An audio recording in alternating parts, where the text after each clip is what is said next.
gudoomiyaha golaha deegaanka ee degmada Berbera Cabdishakuur Maxamuud Xasan Cabdishakuur Cidin ayaa maanta ka qayb galay munaasabad ballaaran oo lagu xusiyay kooxda kubadda cagta ee dowladda hoose ee degmada Berbera sanad guuradeeda. Gudoomiyaha golaha deegaanka ee degmada Berbera Cabdishakuur Maxamuud Xasan ayaa hadal halkaasi ka jeediyay waxa uu ku ammaanay kooxdaasi isagoo tilmaamay in loo baahan yahay in dhalinyaradu ay ka qayb qaadato ciyaaraha iyo weliba horumarinta guud ee gobolka iyo degmada Berbera. waxaana hadaladiisii ka mid ahaa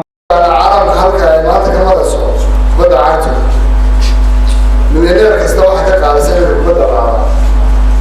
يوم كل صاحب يقول مقالة ذلك يسافر فارا قرب لما فارا وحنا إن شاء الله تعالى وحنا نقول قنطار أما نقول نقول كسر هذه الدماء Berbera هو تير وصل كسر بحان وحنا أروف رأسنا هاي ناديك دولة هوسة وما تهيون بدون دانتيسي سيدا أيوة بحان ناديني خير كل هاي الجملة أنا بقول صاحب وأنا رجعنا إن شاء الله إلى النهار نقدر تقول سوماليا إن شاء الله.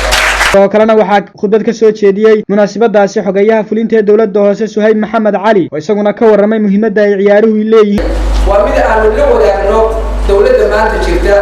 ee waxa weeye markaa madaxweyne Axmed Maxamed Maxamuud Silaayo uu garwadeegka uu ka yahay waa aragtaano maanta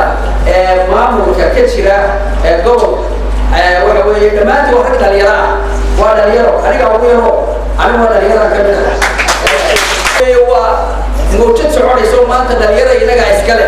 dawladeena waxa weeye way ugu garab galaysaa. Gudoomiye ku-xigeenka gobolka Saaxil Khadar Cali Cilmi oo isaguna gabagabadii munaasabadaasi ka hadlayay ayaa tilmaamay in ciyaaruhu ay muhiim yihiin waxaanu maamulka dowladda hoose ku amaanay dhiirigelinta kooxda kubadda cagta ee dowladda hoose. Sidoo kale halkaasi waxa ka hadlay suduwaha wasaaradda dhalinyarada iyo ciyaaraha ee gobolka Saaxil Shaafici Jaamac Aadan Sayare oo ku hadlayay gudida ciyaaraha ee degmada Berbera. Gudoomiyaha ciyaaraha Master Kubre iyo xubno kale oo dhamaantood ka warramay sida ay ciyaaruhu muhiim ugu yihiin. oo $1 oo lacag ka gudoomay Axmed Cumar Yuusuf oo ay ku soo hagaajisay inantiisa oo loo yaqaano Sihaan waxaanu gudoomiyuhu u rajeeyay khayr iyo caafimaad in Ilaahay ka siiyo lacagtaasi ay ugu deeqeen ciyaaraha isagoo tilmaamay in ciyaaraha lagu horumarin doono. guud ahaanba munaasabadaasi oo si weyn loo soo agaasimay gabagabadiina kooxda kubadda cagta ee dowladda hoose waxay shahaado sharafyo ku maamuuseen xubnaha ay ugu muhiimsanaayeen gudoomiyaha golaha deegaanka ee degmada Berbera Cabdishakuur Maxamuud Xasan iyo xogayaha fulinta ee dowladda hoose Suhayb Maxamed Cali iyo gudoomiye ku-xigeenka gobolka Saaxil Khadar Cali Cilmi.